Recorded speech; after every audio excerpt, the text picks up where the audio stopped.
J'ai décidé de passer dans le tertiaire à la fin de mon bac pro. L'idée était de m'orienter sur le management, la gestion de l'entreprise. Qu'est-ce que m'a apporté donc le BTS assistant de gestion PME PMI? Déjà une force d'analyse qui nous a été inculquée et de pouvoir toucher à l'ensemble des facteurs de l'entreprise, que ce soit à la fois le commerce, la gestion et la partie administrative. Donc elle regroupe les trois pôles d'action dans la gestion d'une entreprise. Mon parcours professionnel à la sortie donc, de mon diplôme en 2006, j'ai intégré donc une concession automobile qui était Volkswagen en tant que conseiller réceptionnaire. Métier que j'ai fait pendant 2 ans et ensuite je suis parti dans une autre marque, toujours du groupe Volkswagen qui était Audi. Ma fonction donc était conseiller client. L'objectif était de pouvoir traiter les dossiers clients dans la phase de réception avec un suivi précis du dossier jusqu'à la restitution du véhicule. Donc en m'assurant que les réparations et la demande client étaient validées et respectées.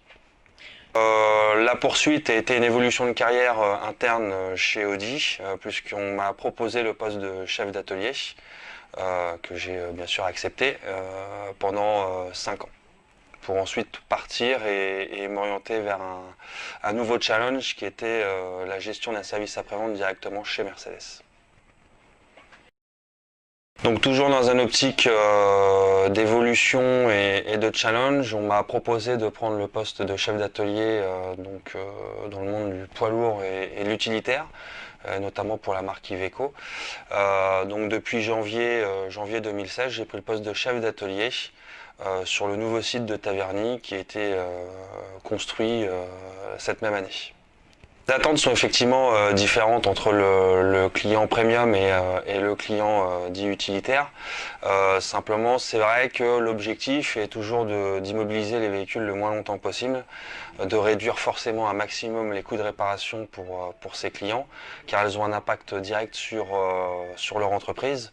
De la même façon que si les véhicules restent immobilisés longtemps, on pénalise le professionnel. Or, sans le professionnel, malheureusement, nous ne pouvons pas travailler. Donc, au quotidien, mon travail est donc de gérer l'atelier, de m'assurer de la pleine satisfaction de nos clients et de répondre à leurs attentes. L'optique est bien évidemment de rendre pérenne l'entreprise. Donc pour ça, il est très simple de pouvoir faire des analyses et mettre en place donc des plans d'action de façon à atteindre nos différents objectifs. Fonctionne en binôme avec mon chef d'équipe donc qui distribue et qui s'assure de la bonne façon de travailler sur les véhicules. Nous sommes aidés forcément par des outils qui nous permettent d'être beaucoup plus efficaces et réactifs dans le traitement des véhicules.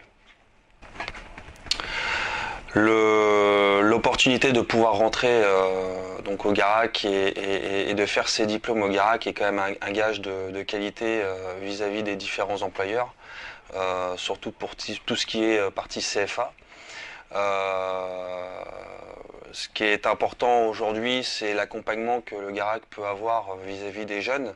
Si je dois donner un conseil à un de ces jeunes, c'est qu'une fois la voie trouvée, il suffit simplement de travailler, d'être à l'écoute, car aujourd'hui les places sont disponibles dans le monde de l'entreprise, que ce soit dans le poids lourd mobile. Donc tout le monde a sa chance d'apprendre, d'évoluer et de progresser.